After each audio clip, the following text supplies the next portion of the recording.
नमस्कार. तुम्ही पाहत आहात राजकारण आणि समाजकारण यूट्यूब चॅनल माधव गायकवाड. बंधू आणि भगिनींनो, आज मी पारनेर, अहिल्यानगर जिल्ह्यातील पारनेर या गावी, म्हणजे पारनेर हे गाव तालुक्याचं गाव आहे व हे पारनेर गाव म्हणजे सेनापती बापट यांचं जन्मगाव आहे. की जे सेनापती बापट हे संयुक्त महाराष्ट्र चळवळीमध्ये त्याचं फार मोठं योगदान राहिलेलं आहे. ते सेनापती बापट यांचं जन्मगाव म्हणजे पारनेर आणि या पारनेर तालुक्याला फार मोठा इतिहास आहे.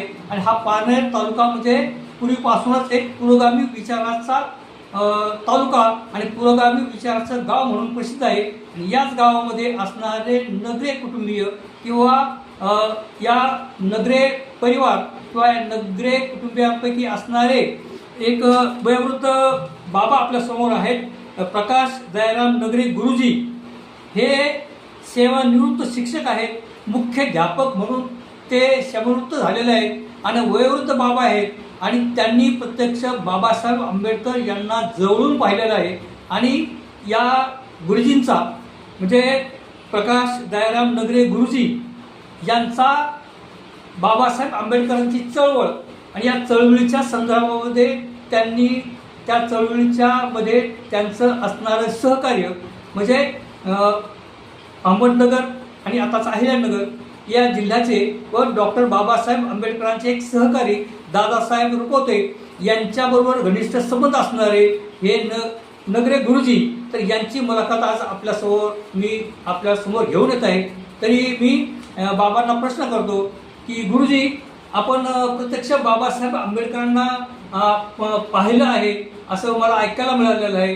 तेव्हा प्रत्यक्ष बाबासाहेबांची तुमची भेट कशी झाली आणि बाबासाहेबांना तुम्ही कुठल्या ठिकाणी पाहिलं व तुम्हाला बाबासाहेब आंबेडकर त्याला कसे भावले, आपण थोडक्यात माहिती सांगावी. ज्या वेळेला वयोगट असेल 9च्या दरम्यानच्या वयोगटामध्ये नातेसंबंधित लोकांनी थेट लोणावळ्याला बाबासाहेब आंबेडकर आलेले होते आणि देवरोडला जे आपलं बौद्ध स्मारक आहे त्या बौद्ध स्मारकाकडे ते येणार होते. ज्या ठिकाणी ते बंगल्यावर थांबले होते त्यावेळेला आम्ही त्या ठिकाणी जाऊन आमचे नाते संबंधित लोकांनी घेऊन त्या ठिकाणी बाबासाहेबांचं माझं समोरासमोर आम्ही त्यांना पाहिलं. त्यावेळेला त्यांचा पेहराव हातामध्ये काठी होती बरोबर आणि पांढरी सफेद अशी हे होते त्या काळातली आणि लुंग अशी परिधान केलेली. अच्छा अच्छा. हा, त्यावेळी म्हणजे बाबासाहेब तिथे मुक्कामाला होते, त्या मुक्कामाला होते. आणि नंतर दुसऱ्या दिवशी देवरोडच्या बौद्ध स्मारकामध्ये त्यांचा कार्यक्रम होता. बरोबर. पण आम्ही बंगल्यावर भेटायला गेलो. ज्या ठिकाणी उतरले ते त्या ठिकाणी भेटायला नेलं तर त्यावेळेला काही एवढं समजत नव्हतं. वयोगट 8 ते 9चा होता. फक्त बाबासाहेब आहेत मग बरोबर चला भेटायला, म्हणजे त्यावेळेला समक्ष पाहिले ते म्हणजे प्रत्यक्ष बाबासाहेबांना त्यांनी अगदी त्यांच्या 9 ते 10 वर्षाचे असताना बाबांनी प्रत्यक्ष बाबासाहेबांना पाहिलेलं आहे. म्हणून आजच्या आपल्याला हे बाबा अत्यंत महत्वाचे आहेत की जे इतिहासाचे साक्षीदार आहेत की त्यांनी त्यांच्या प्रत्यक्ष डोळ्यांनी बाबासाहेबांना पाहिलेलं आहे.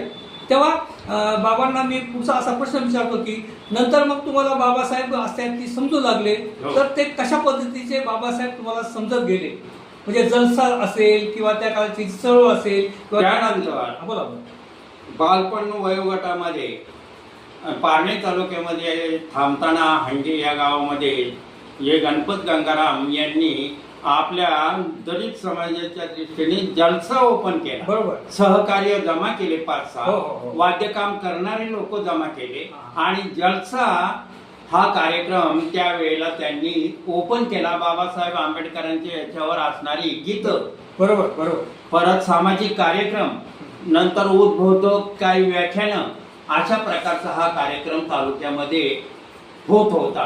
त्यावेळेला आमचं वय होतं 10-11 वर्ष, पण आम्ही मात्र ते अनुभवलेलं. म्हणजे बाबासाहेबांच्या चळवळीमध्ये फार मोठं योगदान आहे जलसाकारांचं.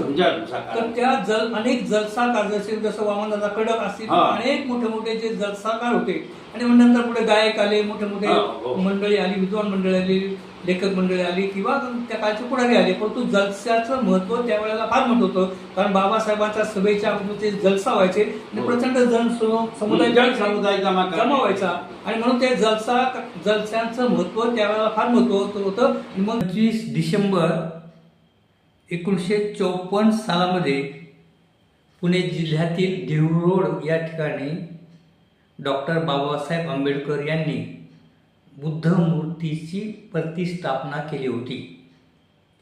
आणि त्या कार्यक्रमाला एक 8 ते 9 वर्षाचा मुलगा, का जे आता आपण मुलाखत ज्यांची घेतली ते सेवानिवृत्त मुख्याध्यापक प्रकाश दयाराम नगरे हे पारनेर या गावचे ग्रस्त, त्यांची आपण मुलाखत घेतली.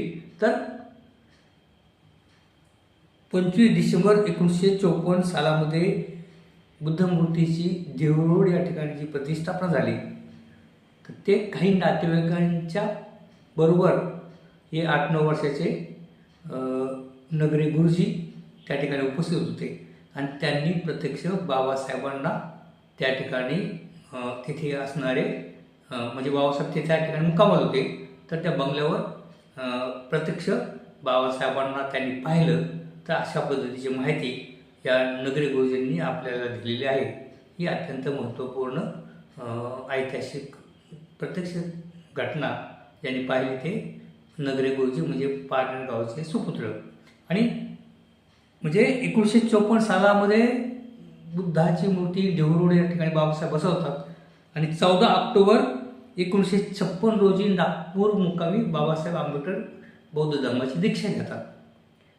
तर बाबासाहेब आंबेडकर यांना प्रत्यक्ष जवळून पाहणारे आता फार थोडे लोक शिल्लक राहिले आहेत आणि ती मंडळी जी आहेत ती अत्यंत ऐतिहासिक इतिहासाचे साक्षीदार आपण ज्याला म्हणू अशी माणसं आहेत आणि त्या माणसांच्या संदर्भामध्ये माहिती देणे हे मला वाटतं महत्त्वाचं ठरते. आणि म्हणून मी या ठिकाणी जी मुलाखत झाली पारनेर या ठिकाणी प्रकाश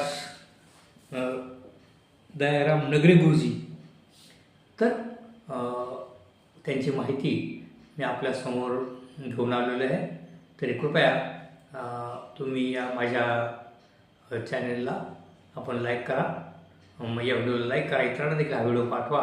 आणि तुम्ही पहिल्यांदाच माझा व्हिडिओ पाहत असाल तर माझ्या राजकारण आणि समाजकारण यूट्यूब चॅनल माधव गायकवाड या चॅनलला आपण सबस्क्राईब करा, ही विनंती. धन्यवाद.